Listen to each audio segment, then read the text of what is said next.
오늘은 에스더 1장의 말씀을 묵상합니다. 유다 백성들은 바벨론의 침략으로 포로로 잡혀갑니다.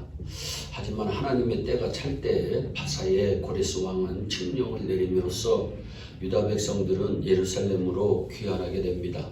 그러나 아직 많은 백성들이 바사의 각 도성에 남아 있었습니다. 에스더서는 아직 귀환하지 못하고 남아있는 유다 백성들의 이야기입니다.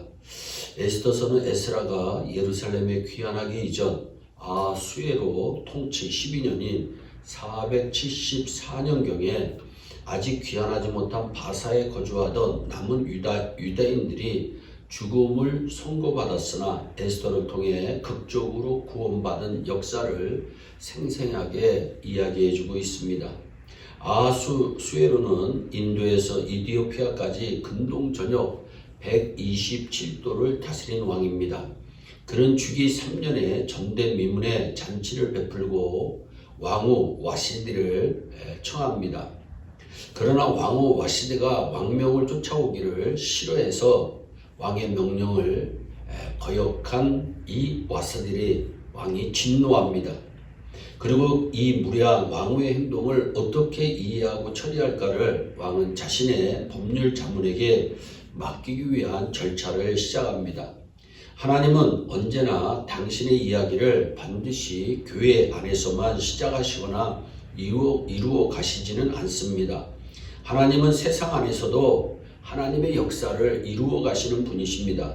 흔히들 신앙을 이분법적으로 접근하는 사람들이 있습니다. 신앙의 흑백 논리, 세상과 교회의 분리, 대단히 위험한 사고입니다. 지금 에스더서의 무대는 이스라엘이 아닙니다. 이방의 땅 바사의 수상궁입니다. 에스더서에는 바사의 사람들과 에스더가 함께 등장합니다. 에스더는 요셉처럼 이방의 땅에서 하나님의 꿈을 실현해간 사람입니다. 그러므로 세상 이야기라고 관심 없다느니, 이게 신앙과 무슨 관계가 있냐느니, 이런 것에 관심 있는 거 보니 당신의 영성이 의심스럽다느니, 이런 쓸데없는 세상살이에 신경 쓸 시간이 있으면 성경이나 읽으라니 등 이런 소리에 무게를 두고 살아가는 사람은 하나님이 세상을 이처럼 사랑하시라고 하는 말씀을 기억해야 합니다. 에스더서에는 하나님의 이름이나 신앙적인 어떤 표현과 내용이 등장하지 않기 때문입니다. 그러나 성경 66권 가운데 우뚝 한 책으로 우리 앞에 서 있습니다. 수상국에서 벌어지는 일에 관심을 갖는 이유는 단순히 세상 돌아가는 이야기에 관심이 있어서가 아닙니다. 그 이유는 하나님께서는 지금도 세상을 통해서 일하시고 계시다고 하는 사실을 알리기 위함입니다. 같은 맥락에서 하나님은 지금 믿지 않는 남편을 통해서 무엇을 기대하고 있습니까? 하나님이 이 세속의 역사 한복판에서 무엇을 성취하려고 하십니까? 여기까지 우리의 영성과 눈높이를 확장해야만 하나님의 세상 안에서 이루시는 섭리의 역사를 함께 보며 경험하며, 그래서 찬양하고 감사하며, 그런 이 일을 통해서는 뭘 이루실까를 항상 기대하며 살게 됩니다. 187일간의 잔치가 벌어지는 세속의 향락 가운데서도 하나님은 거룩한 하나님의 역사를 시작하십니다. 하나님은 황무지에서 장미꽃을 피우시는 분이십니다. 하나님은 무에서 유를 창조하시는 분이십니다. 하나님의 활동 무대는 온 우주요 온 세상입니다. 하나님의 일을 시작하시기만 하면 그곳이 수상궁일지라도, 그곳이 예수 없이 사는 불신 남편의 심령일지라도, 그것이 하나님과 아무 상관없이 돌아가는 세상의 한 모퉁이일지라도 반드시 하나님의 역사가 이루어진다는 그 믿음만 있다면 결코 하나님과 상관없는 세상이라고 외면할 하등의 이유는 없습니다. 그러나 우리의 최종 관심은 수상궁 왕 와시디 아수에로 왕이 아닙니다. 이들 곁에서 일하시는 존귀하신 하나님이십니다. 우리가 초점을 잃으면 사람 구경하다가 끝날 수 있습니다.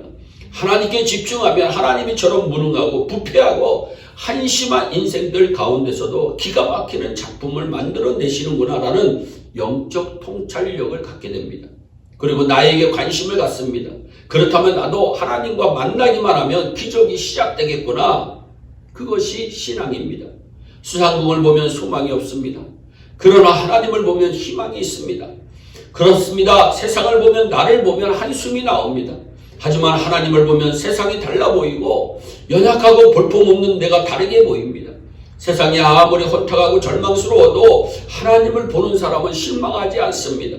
비록 수상궁에 들어가게 될지라도 놀라지 않습니다. 바로 그 사람이 수상궁을 변화시키고 세상을 고치며 고난 속에 있는 민족을 구원하는 사람으로 쓰임받게 된다고 하는 사실을 믿고 하나님의 뜻을 이루는 주의 신실한 일꾼들 되기를 주 예수 그리스도의 이름으로 축원합니다. 기도하겠습니다. 사랑의 하나님, 세상을 바라보면 소망이 없지만 하나님을 바라보면 소망이 있습니다. 우리 예일의 성도들 어디에서 무슨 일을 하든지 주님 바라보다가 날마다 승리하는 복된 인생 되게 하여 주옵소서. 감사하고 예수님의 이름으로 기도하옵나이다. 아멘.